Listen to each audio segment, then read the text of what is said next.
सबको मोर जुहार आरु मोर सुंदरी सुंदरा माने आज बनामा बहल फुल भजा जेनटा होचे आमर पश्चिम ओडिशार फगुन आ चैत मासर गोटे बेस्ट खाना। पहला तेल टे गरम कर दियो। तेल गरम हो सारा पर से सोरस और सुखा मिर्चा के पकई दियो। प्याज के तापर काटी दियो।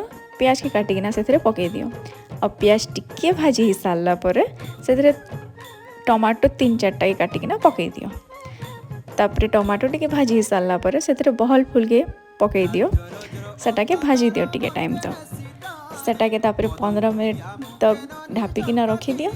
नून टिके पकईकिना तापर 15 मिनट पर भजा बड़ी 4-5टा के चूरी दियो।